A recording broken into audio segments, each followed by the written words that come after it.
Hey gang, Spada here, and today we are taking a look at an interesting figure. Today we are taking a look at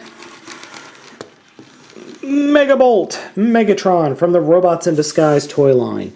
Now, if I remember correctly, this was a KB Toys exclusive. Now, Megabolt Megatron is a giant head.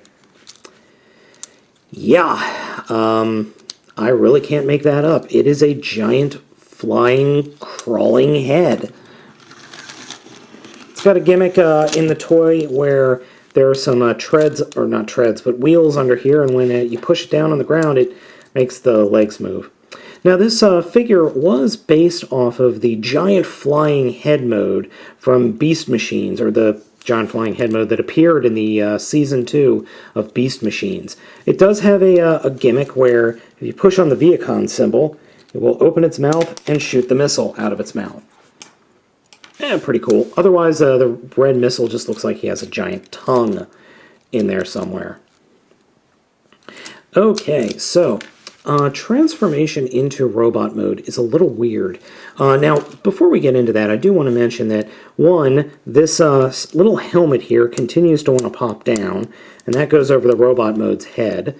And two, if you sawed off these legs, this will actually fit on Fortress and Brave Maximus. That's very cool. I approve of that. So, as I said, transformation. This is a little weird. So we're going to start off by actually taking the face and splitting the face, just splitting it right down the middle, and then coming around back and unpegging the thruster area. That will allow us to fold down the crown of the head to form robot legs, like that. And then this section here, that it's at the top of the head, we can flip that around, and that'll form a crotch. So we'll just straighten out the legs, fold the feet down, and when we do that, the shins will fold forward, and then fold the thrusters underneath to form heels. And come inside and unpeg these side sections here. When we do that, that will free up some spots around the figure. And we'll pull that section out and fold it down. And this whole section will flip around to the front of the face mode, like that. Do that on this side as well. These parts will become shoulder pieces. Take this whole section down here, and actually unpeg it and rotate it all the way around the figure, like that. And then we can flip it up and it'll snap into place.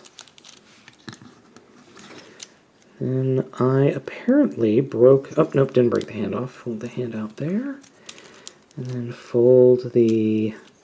Now these pieces are the most annoying. They're supposed to form shoulder pads, but they just kind of get in the way. And then what we can do is unpeg the cannon from underneath, and it'll flip around and form the face. Now, as you just saw, this is the major problem with the figure. It is excruciatingly top-heavy. It's not bad looking, but it is very, very top-heavy. Come on. Overall, it doesn't look bad. I like the robot mode, overall. I like the robot mode. Now, the one thing I didn't do, and you're supposed to do, is the knees are supposed to snap into place, but unfortunately, at the upper thigh, these ball joints are very, very loose, especially on my figure. They are incredibly loose. So, yeah, it's just going to fall down a lot. But overall, the figure does stand, even with this enormous backpack. And this enormous backpack is just annoying in my opinion, but given that it's a giant face that walks on the ground, I think I can deal with it. Missile will fit into the cannon up here on the head again. And the face is Beast Wars / Beast Machines Megatron. Yep, that's definitely him. And then you've got the control helmet going. So overall, this figure is pretty neat. I think it's a very interesting and unique figure. Oh, and in robot mode, you do that, and it'll fire the missile. Like I said, very unique figure, and I think this was a KB Toys exclusive. I don't remember totally, but it does have a few issues. Posability is hampered a bit. Head can't really turn at all. Ball joint in the shoulder, ball joint in the elbow, no movement in the hands, ball joint in the leg, ball joint in what is the knee, and a ball joint here at the feet. So you can get some poses, but not many. So, like I said, a cool figure, an interesting figure, but not one that I would really go out and search for, unless you want a new head for Fortress Maximus.